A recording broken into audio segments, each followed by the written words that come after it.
salaamaaleykum sama waa communauté cours de couture en Wolof dinañ ma dégg ni ma gis maa ngi jégalu ñëpp nag di leen ziar encore di wax ne kontaan nañu trop si abonné yi ak j'aime yi macha allah seeni commentaire ñu koy gis bu baax di wax ne li taxoon ngeen ñu gis du dara lu dul woon xawoon ñàkk jot rek nekkoon si liggéey bi mais nekk lu ñu gënal benn yoon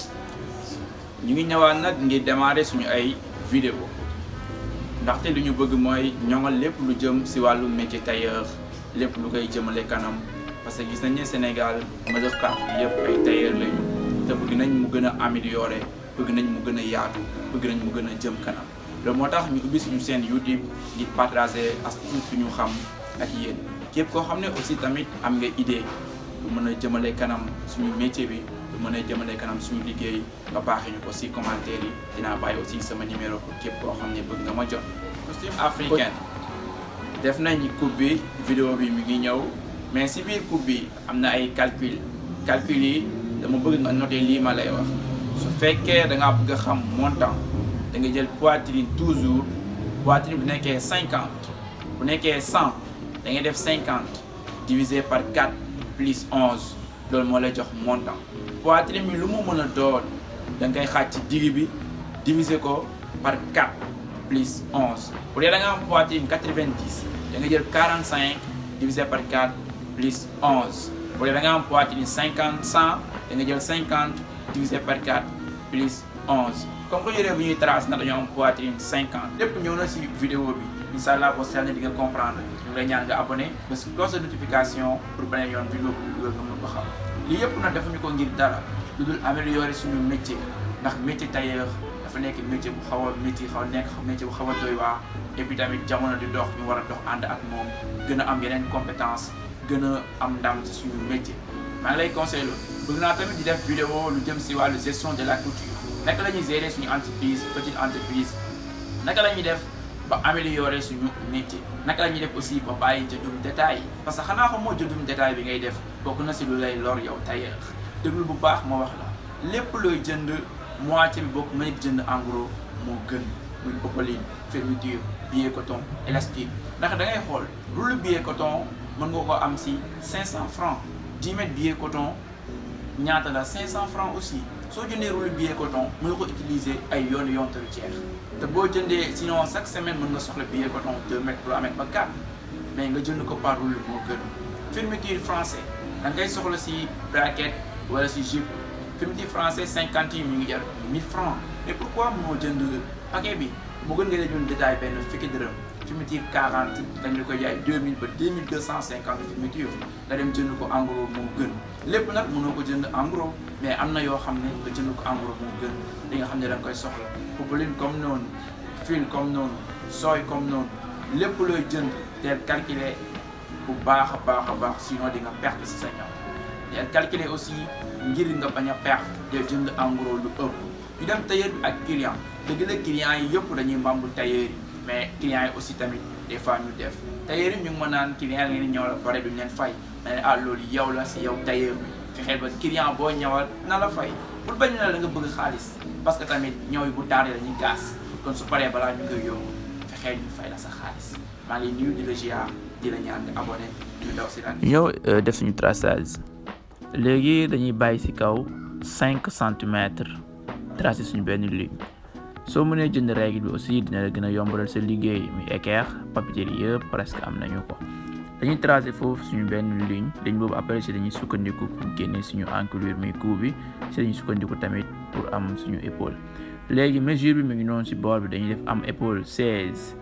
am cou 40 poitrine 50 100 la ñu diviser ko par 2 muy 50 longueur taille do 47 mooy fi gën a xóot ci ginnaaw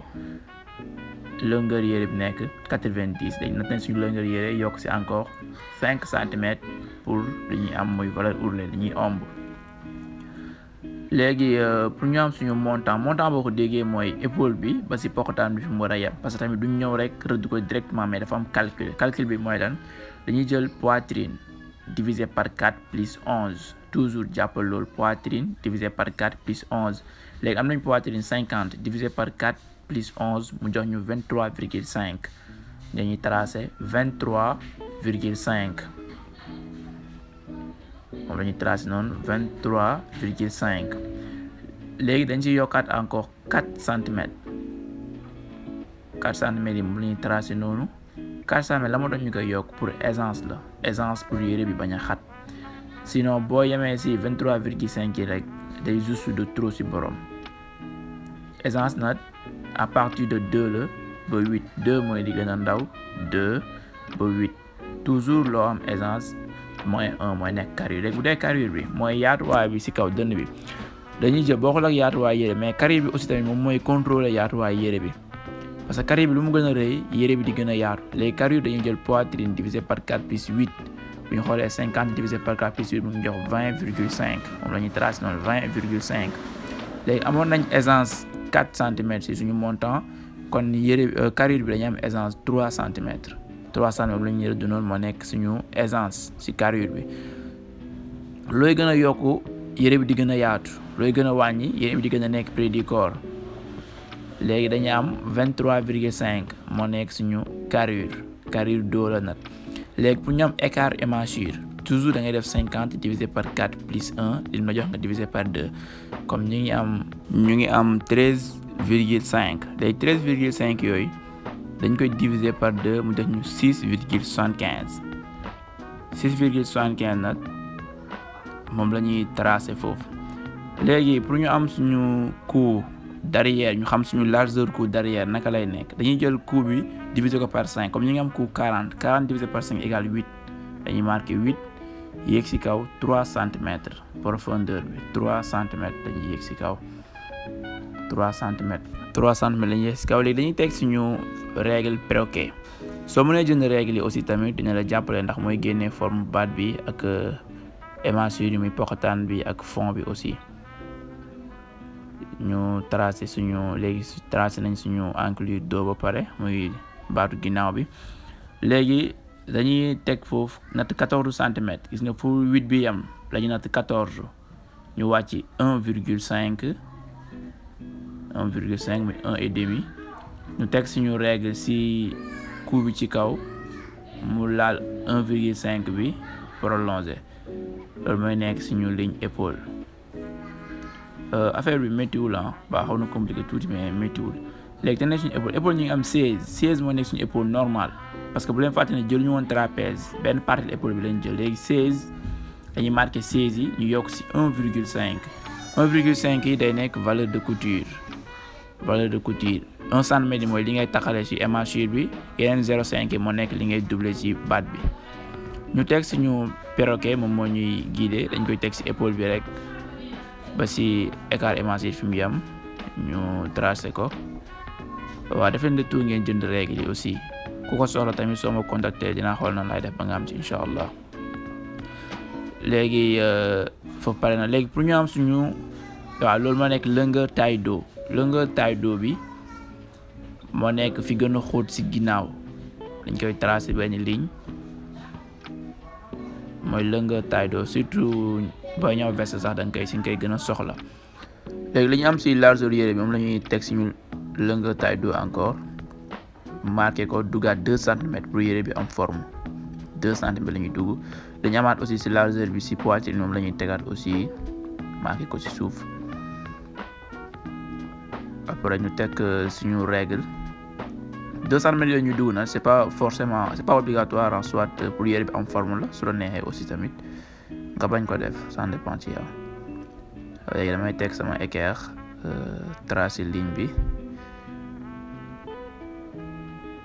tracé ko léegi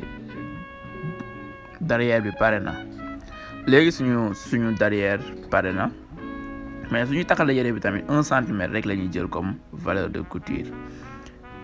léegi ñu ñëw tracé devant bi aussi ci biir derrière bi lañ koy génnee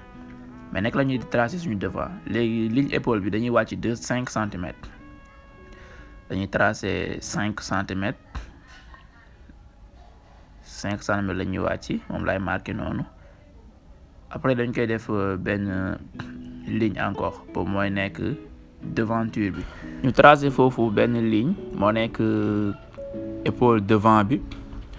waaw technique la boo xam ne boo ko mënee di nga mën defar ay patronage dagg ay patron yëpp léegi boo tegee sa équerre si encolure dos bi fi mu commencé noonu loolu moo lay wan ligne bi pour nga xam encolure devant bi fan la war a commencer aussi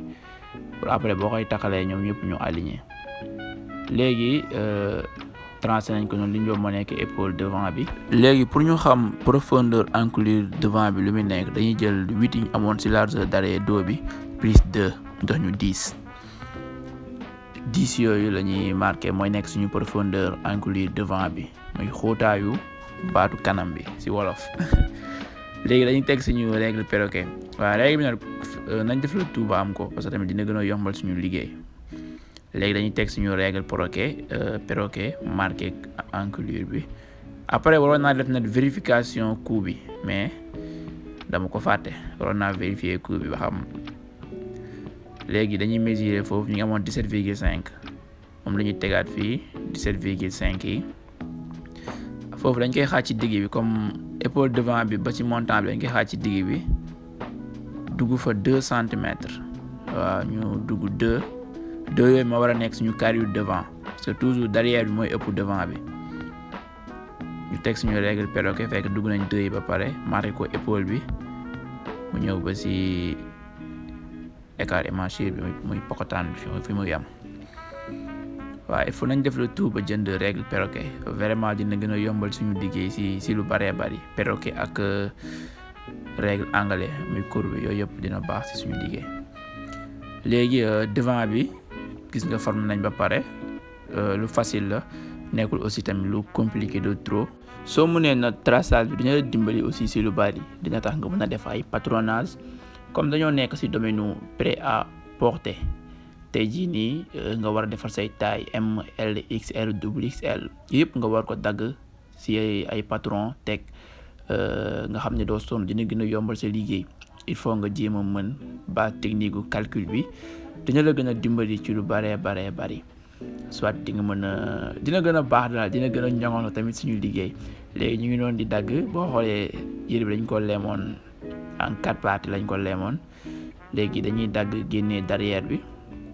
moom la ñuy dagg ba derrière bi yëpp mat ñu doog a jël suñu derrière teg fële dagg devanture bi. waaw képp koo xam ne aussi tamit seetaan nga vidéo bi te comprendre ngir yàlla wax ma ko ci commentaire yi li nga comprendre ma xool nu ma koy expliquer parce que il faut ma defaat aussi beneen vidéo ci coupe bi pour mu gën a leer il faut ma defaat beneen vidéo pour mu gën a leer lépp dañ ko def rek ngir ñoŋal wane na tamit ñaw nekkul ne fi ñu toll rek comme jël tissu rek leem après dagg mu dem. jaar naa si ñun ñëpp jaar nañ si mais tamit day dox il faut ñu dox di ànd ak moom léegi dagg nañ ko dañuy génnee suñu dos bi moo nekk noonu muy derrière bi léegi dañuy dagg si biir dañuy dagg devanture bi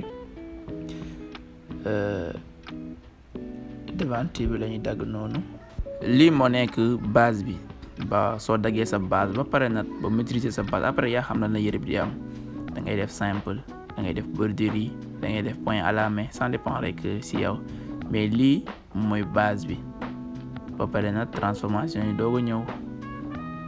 léegi dañuy dagg suñu devanture gis nga derrière bi boo xoolee carrure bi nu mu génnee ak devant bi nu ñuy wàññee foofu mooy dañuy dagg nii mooy carrure mooy tax des fois boo solee yére fii du poxtaañu du mbax yenn mbax yu quoi soit carrure bi lu muy gën a rëy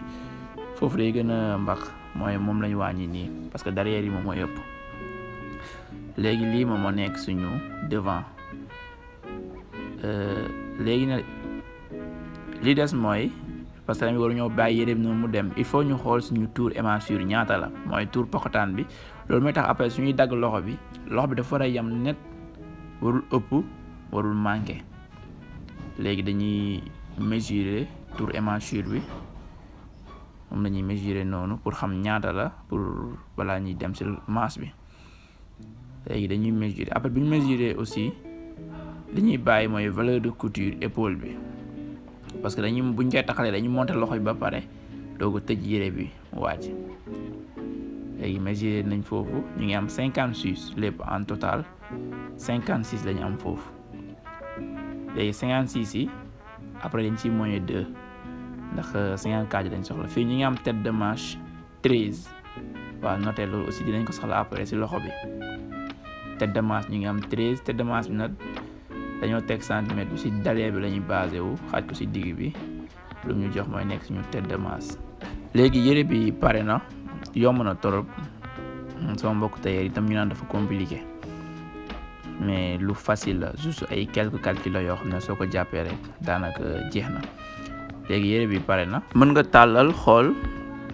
sa yaatuwaay yére ñaata la parce que boo jël mesure bi xam nga doo ko jël ma ëpp da ngay jël mesure normal ndax calcul bi moo tax. léegi bu ñu tegee suñu centimètre dañuy gis ne am nañ 60,5 largeur net 60,5 léegi 60,5 bu ñu taxalee côté bu nekk 1 centimètre dañuy am 58,5 mooy nekk suñu yaatuwaay yére bi. kon bu ñu xoolee poitrine 50 lañ amoon kon dugg na ci biir léegi nag lu montant bi aisance bi lu muy gën a bëri yére bi di gën a yaatu lu muy gën a ndaw yére bi di gën a ndaw. masse bi masse simple la dinañu ñëw nag ci masse poignet dinañ ñëw aussi ci masse veste bari nañu ñu koy laaj lool mais xam naa mooy mujj ci suñu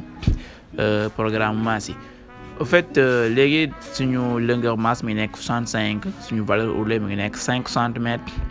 bul fàtte sànq ñu ngi tracé woon suñu tête de masse 13 et dañuy def 13 plus 1 mais 14 1 yi mooy nekk valeur de couture ñu tracé ko. ñu ngi amoon tamit suñu tour démachure bi ñu ngi amoon 56 ñu mooy 2 centimètres plus valeur de couture li ñuy taxale ci épaule bi kon day def 54 yoom la ñuy tracé foofu 54 moom la ñuy tracé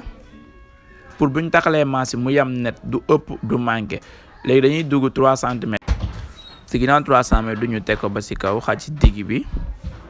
yéeg 1,5 ñu jël règle perroquet gis nga règle toujours da ngay gis njëriñam gars yi il faut ñu ul règle bi mënul ñàkk ñu former ci kaw former masse bi ñu former suñu masse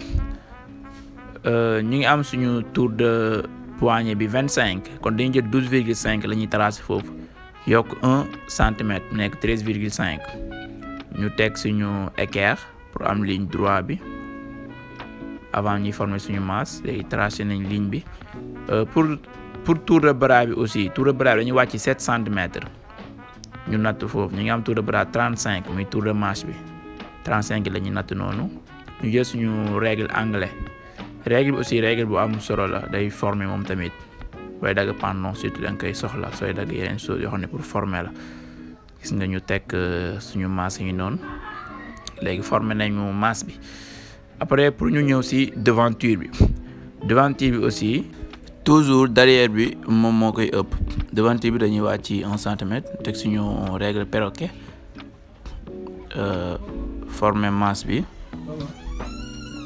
former suñu masse devant gis nga léegi suñu loxo pare na après ñu jël suñu ciseau nag dagg nduru na lu jël temps jërul temps sax waaw mais nag képp koo xam ne mën nga méthode bi daggal say patron nga teg dagg say taille teg dina gën a gaawal sa liggéey nekkul tamit yére góor kese la ñuy ñaw dañuy def góor yére jigéen yére xale lépp encore yëpp dinañ ci ñëw bu soobee yàlla. léegi gis nga devanture yi moom dañuy wàññi noonu parce que war ñoo tolloo aussi devanture bi dañ koy dagg tracé woon nañ ko ba pare gis nga. waaw di ñaan aussi ñëpp nañu abonné partager ko sa mbokk tailleur yi tamit partager leen ko ñu xool képp ku ci am tamit loo ci commenté nga wax ko ci commentaire yi boo amee idée